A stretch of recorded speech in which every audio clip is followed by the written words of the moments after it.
YouTube channel. Today we start complete course of class 11th in which we cover all important section of physics.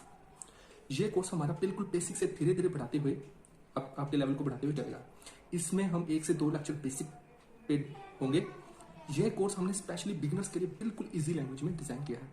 So friends, आज मैं जिस topic के बारे में discuss करने जा रहा हूँ वो हमारे फाइनल पेपर्स के लिए तो इतना इम्पोर्टेंट नहीं है, लेकिन विदाउट इसके आपकी फिजिक्स के प्रति नॉलेज अधूरी होगी। तो आज हम जिस टॉपिक के बारे में डिस्कस करने जा रहे हैं वो है फिजिकल वर्ल्ड। सो फ्रेंड्स, आप देख सकते हैं आपके सामने चैप्टर 1 फिजिकल वर्ल्ड, जिसको हिंदी में बोलेंगे हम भौतिक दुनिया। सो फ्रेंड्स, इसका IIT जैसे बड़े लेवल के एग्जाम में तो इसका इतने क्वेश्चन इनके आपको नहीं मिलेंगे, लेकिन फिजिक्स क्या चीज़ है, फिजिक्स के क्या क्या मेन बातें हैं, एक इंटरेस्टिंग सा चैप्टर है। तो चलिए स्टार्ट करते हैं हम ये वाला chapter physical world. So friends, आप सामने देख सकते हैं कि आपको एक अजीब से लेटर्स लिखे होंगे ये वाले। तो आप सोचे होंगे ये क्या लिखा है, तो मैं आपको बता दूं इसी लेटर से ही फिजिक्स को ड्राइव किया गया है। वो कैसे है, क्योंकि ये लेटर 15th सेंचुरी का है जो कि ग्रीक लैंग्वेज में है। सो इन लेटर से ही हमने फिजिक्स को ड्राइव किया है। इन लेटर्स को कहते हैं नेचर, और नेचर से ही फिजिक्स को ड्राइव किया गया। मीन्स ओवरऑल हमने इन लेटर से ही फिजिक्स को ड्राइव किया है। तो पहला क्वेश्चन है इस चैप्टर का, what is physics. The word physics comes from the Greek word fuses. ये जो वर्ड फिजिक्स है ये ग्रीक वर्ड से आया है, जिसको ग्रीक में बोलेंगे फ्यूजिक्स, और जिसका मीन्स है नेचर, जिसको हम संस्कृति में बोलेंगे भौतिकी। सो फ्रेंड्स, ये तो मैंने आपको बता दिया है कि ये जो लेटर है इनसे ही ये लेटर्स जो हैं इनसे ही हमने फिजिक्स को ड्राइव किया है, जो कि 15th सेंचुरी की लैंग्वेज है, ग्रीक लैंग्वेज। सो अगर आपको सिंपली लैंग्वेज में आपको समझाऊं तो हमारा ये जो मेरी आवाज़ आप सुन पा रहे हो, टीवी की स्क्रीन पे इमेज बनना, हमारा चलते चलते गिर जाना, अर्थ का सन के अराउंड घूमना, मून का अर्थ के अराउंड घूमना, this is all explain by physics. In simply language में मैं आपको समझाऊं तो laws that explain all the physical world, जो हमारे आसपास की दुनिया को इजीली हमको समझा सके। जो हमारे आसपास जो हो रहा है फिजिकल वर्ल्ड मीन्स जैसे कि अर्थ का सन के अराउंड घूमना, मून का अर्थ के अराउंड घूमना, हमारा चलते चलते गिर जाना, और जो कुछ भी हो रहा है ये सब हमको फिजिक्स ने अपने लॉज के अकॉर्डिंग एक्सप्लेन किया। तो यहाँ तक तो फ्रेंड्स हमने डिस्कस किया कि सिंपली हमने फिजिक्स की इंट्रोडक्शन की कि फिजिक्स क्या होती है, ये कैसे ड्राइव हुई, इसका हमारे आसपास के फिजिकल वर्ल्ड के साथ क्या रिलेशन है। तो यहाँ तक तो हमने सिंपली ये बातें तो हमने स्टडी किया कि physics is a basic law of nature. Now after this all, now we study about discuss about the basics principle of physics. तो फ्रेंड्स, अब हम डिस्कस करने जा रहे हैं प्रिंसिपल्स ऑफ फिजिक्स के बारे में। So there are 2 basics principles of physics, एक है unification and another one is reductionism. तो अगर पहले हम यूनिफिकेशन के बारे में डिस्कस करेंगे, रिडक्शनिज्म के बारे में हम बाद में डिस्कस करेंगे, इसको इतनी डिटेल में हम डिस्कस नहीं करेंगे, वो आपको मैं बाद में बताऊंगा। तो अब हम जिस चीज़ के बारे में डिस्कस करने जा रहे हैं वो है फिजिक्स का प्रिंसिपल यूनिफिकेशन। मेन 2 प्रिंसिपल्स हैं जिसके बारे में हम डिस्कस करेंगे, वो है यूनिफिकेशन। सो फ्रेंड्स, यूनिफिकेशन क्या है, अगर इजी लैंग्वेज में आपको समझाऊं तो सारे फिनोमिनास को सिर्फ एक ही लॉ में डिफाइन कर सकें, उसको हम बोलते हैं यूनिफिकेशन। एग्जाम्पल के तौर पे हम देख सकते हैं कि जैसे apple falling from the tree, moon revolve around the earth, satellites around the planets, motion of planets around the sun. ये सब जितने भी फिनोमिनास हैं इनको किसने डिफाइन किया है, लॉ ऑफ ग्रेविटेशन। इन सारे फिनोमिनास को लॉ ऑफ ग्रेविटेशन ने डिफाइन किया है। हम एक थोड़ी सी और एग्जाम्पल आपको बताता हूँ। जैसे हम law of conservation of energy के बारे में कहाँ नहीं स्टडी करते, हम मैग्नेटिज्म में लेंज लॉ के बारे में पढ़ते हैं, वो किसके बेस है, law of conservation of energy. हम किर्चॉफ्स लॉ इलेक्ट्रिसिटी में पढ़ते हैं, वो किसके बेस है, law of conservation of energy के। सो हम इतनी सारी थिंग्स को डिफाइन करते हैं सिर्फ लॉ ऑफ कंजर्वेशन, सिर्फ लॉ ऑफ कंजर्वेशन से हम डिफाइन करते हैं। मीन्स इतने सारे फिनोमिनास को हम सिर्फ लॉ ऑफ कंजर्वेशन से ही डिफाइन करते हैं। सो फ्रेंड्स, बहुत सारे लोग हैं, बहुत सारे साइंटिस्ट हैं जिन्होंने यूनिफिकेशन के बारे में रिसर्च की, कईयों ने तो बुक्स भी लिखी। जैसे हम देख सकते हैं the theory of everything, Stephen Hawking sir also write a book of the theory of everything, ये स्टीफन हॉकिंग सर ने लिखी थी। सो उन्होंने कहा कि फिजिक्स में जरूरत ही नहीं है हमें इतने सारे लॉज स्टडी करने की, मैं एक ऐसा लॉ डिफाइन करूंगा जिसके बेस हम सारे फिनोमिनास को इजीली स्टडी कर सकेंगे। तो वो बहुत क्लोज थे इसके, उन्होंने दिया हमें सेकंड लॉ ऑफ थर्मोडायनेमिक्स, जो दे आर सो क्लोज। उन्होंने हमें दिया सेकंड लॉ ऑफ थर्मोडायनेमिक्स। ये law of conservation of energy के बेस नहीं है, फर्स्ट वाला है law of conservation of energy के बेस्ड, वो हम थर्मोडायनेमिक्स के चैप्टर में पूरे डिटेल में डिस्कस करेंगे। तो कहने की बात यह है कि बहुत सारे साइंटिस्ट आए जिन्होंने हमें जिन्होंने फिजिक्स को यूनिफाई करने की कोशिश की, मीन्स बहुत सारे फिनोमिनास को यूनिफाई करने की कोशिश की। तो वैसे ही एक साइंटिस्ट थे मैक्सवेल। मैक्सवेल आए, दे गिव 4 इक्वेशन।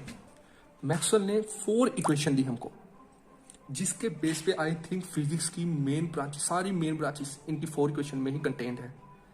मीन सारी क्वांटम थ्योरी की जो बुक है वो इन 4 इक्वेशन के बेस है। तो वो है इनकी 4 इक्वेशन ने हमें एक्सप्लेन किया फुल इलेक्ट्रोस्टैटिक के बारे में एक्सप्लेन किया, फुल मैग्नेटिज्म के बारे में डिटेल में डिस्कस किया, full EM induction, full EM wave. Means physics का इतना बड़ा ब्रांच, मीन्स पूरी क्वांटम थ्योरी फिजिक्स की इन 4 इक्वेशन में कंटेंट है। सो फ्रेंड्स, कहने की बात यह है कि यह सब जो हुआ ये सिर्फ यूनिफिकेशन के लिए ही किया गया। मैक्सवेल की ये 4 इक्वेशन है, इनकी 4 इक्वेशन ने ही पूरी क्वांटम थ्योरी कंटेन है। सो ये था यूनिफिकेशन। यहां तक हमने यूनिफिकेशन के बारे में डिस्कस किया। तो अब हम स्टडी करेंगे थोड़ा सा, मीन्स इतना डिटेल में नहीं स्टडी करेंगे, वो रिडक्शनिज्म के बारे में। रिडक्शनिज्म के बारे में हम सिर्फ थोड़ा सा इतना, मीन्स उसकी डेफिनेशन भी आपको पता हो थोड़ा सा भी क्या होता है रिडक्शनिज्म, वैसे ही करेंगे, इतना डिटेल में डिस्कस नहीं करेंगे इसके बारे में।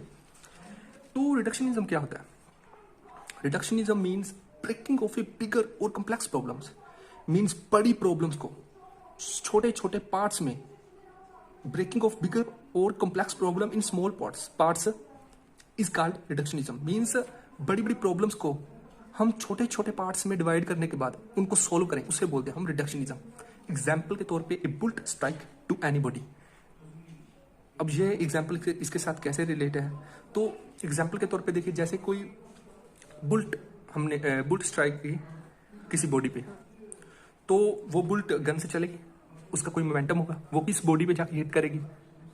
तो जब वो हिट करेगी तो वो मोमेंटम छोड़ देगा, तो वो कोई फोर्स एक्सर्ट करेगी। तो जब वो फोर्स एक्सर्ट करेगी तो वो जिस बॉडी पे जाकर स्ट्राइक करेगी तो वो उसकी फोर्स ले लेगी। तो मीन्स सिंपली तौर पे जब बताया जाए तो बड़ी प्रॉब्लम्स को छोटे छोटे पार्ट्स में डिवाइड करने के बाद हम उस चीज को सोल्व करें तो उसे बोलते हैं हम रिडक्शनिज्म। तो यहां तक तो फ्रेंड्स हमने डिस्कस किया कि फिजिक्स के 2 प्रिंसिपल्स के बारे में, यूनिफिकेशन एंड रिडक्शनिज्म के बारे में, कि यूनिफिकेशन क्या होती है, रिडक्शनिज्म क्या होती है। तो now after this all, now we discuss about the scope of the physics. अब हम स्कोप ऑफ द फिजिक्स के बारे में डिटेल में स्टडी करेंगे। Study about the scope of physics. Scope of physics क्या है? सिंपल भाषा में हम बोल सकते हैं सिलेबस ऑफ फिजिक्स। फिजिक्स का सिलेबस क्या है, इसकी हद क्या है? तो यहाँ पे हम देख सकते हैं फिजिक्स को 2 पार्ट्स में डिवाइड किया गया है। One is macroscopic and another one is microscopic. In 2 parts में डिवाइड किया गया।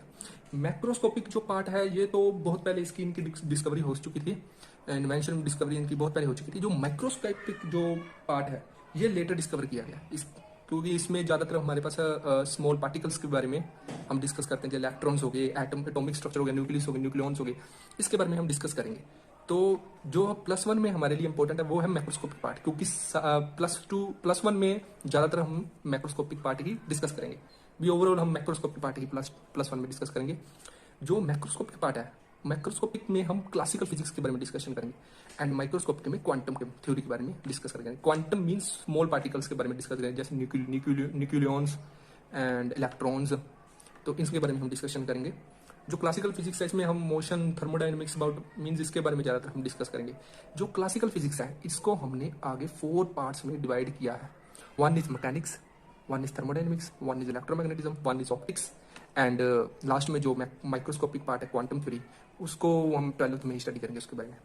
जो मैकेनिक्स है, मैकेनिक्स में भी हमने आगे पार्ट्स को डिवाइड किया गया है। मैकेनिक्स में भी फर्दर हमने इन पार्ट्स को डिवाइड किया है। थर्मोडायनेमिक्स में भी हमने आगे पार्ट्स को डिवाइड किया भी, इनमें कौन से टॉपिक्स डिस्कस करेंगे, इलेक्ट्रोमैग्नेटिज्म में कौन से टॉपिक डिस्कस करेंगे, ऑप्टिक्स में हम कौन से टॉपिक्स डिस्कस करेंगे, तो आओ उनके बारे में स्टडी कर लेते हैं।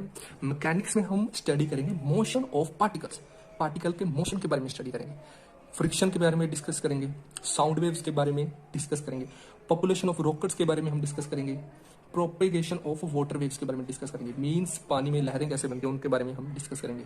जो थर्मोडाइनमिक्स आ जाता है उसमें हम हीट के बारे में ज़्यादा डिस्कस करेंगे और हीट इंजन के बारे में डिस्कस करेंगे, भी हीट कैसे ट्रांसफर होती है, ये एफिशिएंसी ऑफ हीट इंजन के बारे में भी हम डिस्कस करेंगे। रेफ्रिजरेटर्स के बारे में डिस्कस करेंगे जो हमारे घर में होते हैं, भी जैसे पानी कैसे ठंडा होता है उनके बारे में सारा प्रोसेस हम पूरी डिटेल में करेंगे। वो इनके रिलेटेड इन टॉपिक्स के रिलेटेड आपको आगे लेक्चर मिल जाएंगे। तो आगे जो बाकी के जो 3 पार्ट्स हैं क्वांटम थ्योरी को इंक्लूड करके, वो 12th में हम डिस्कस करेंगे, क्योंकि ये थोड़ी हाई लेवल फिजिक्स आ जाती है, तो इसमें हम +2 में डिस्कस करेंगे। चलो इनके टॉपिक के बारे में आपको बता देता हूँ मैं। इलेक्ट्रोमैग्नेटिज्म में हम ज़्यादातर डिस्कस करेंगे इलेक्ट्रोमैग्नेटिक वेव्स कैसे बनती हैं उनके बारे में डिटेल में हम डिस्कस करेंगे। एसी करंट के बारे में डिस्कस करेंगे fully, alternative current, DC current के बारे में करेंगे, डायरेक्ट करंट, मैग्नेट्स के बारे में डिस्कस करेंगे एंड इलेक्ट्रोमैग्नेटिक वेव्स के बारे में डिस्कस करेंगे। सो आगे ऑप्टिक्स की आ जाती है। ऑप्टिक्स में हम डिस्कस करेंगे लाइट, वेव, पार्टिकल, मिरर और लेंसेज के बारे में। ज़्यादा तो हमने स्टडी किया स्कोप ऑफ फिजिक्स के बारे में कि फिजिक्स का सिलेबस क्या है, हम उसको सिलेबस भी बोल सकते हैं। तो now after this we study about the physics in relation to technology and society. Physics का टेक्नोलॉजी और सोसाइटी के साथ क्या रिलेशन है। तो फ्रेंड्स हम सबको पता है कि अगर टेक्नोलॉजी ही ना हो डेवलप होती तो हमारे लिए कम्युनिकेशन सिस्टम बिल्कुल ही डेवलप ना होता। कम्युनिकेशन सिस्टम ही नहीं बल्कि और भी कई चीज़ें हैं वो डेवलप ना होता थी, जिन आज अगर फिजिक्स ना डेवलप हुई होती तो आई थिंक हम कुछ चीज़ों लॉज के बारे में हमको ना पता होता। सो अगर टेक्नोलॉजी ना होती तो कम्युनिकेशन सिस्टम भी बिल्कुल डेवलप ना होता और हम वहीं पुराने टाइम की तरह कबूतरों को चिट्ठियाँ डालते। तो आज हमारी टेक्नोलॉजी डेवलप है तो सिर्फ फिजिक्स की वजह से।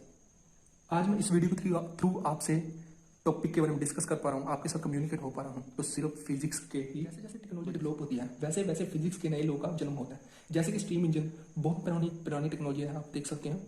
जैसे कि स्टीम इंजन बहुत ही पुरानी टेक्नोलॉजी है, खैर अभी तो यह फ्लॉप हो चुकी है। अगर हमें इसकी एफिशिएंसी इंक्रीज करनी है, किसके लिए, सोसाइटी के लिए, सोसाइटी की डेवलपमेंट के लिए, इसके लिए हमें टेक्नोलॉजी में डेवलपमेंट करनी पड़ेगी।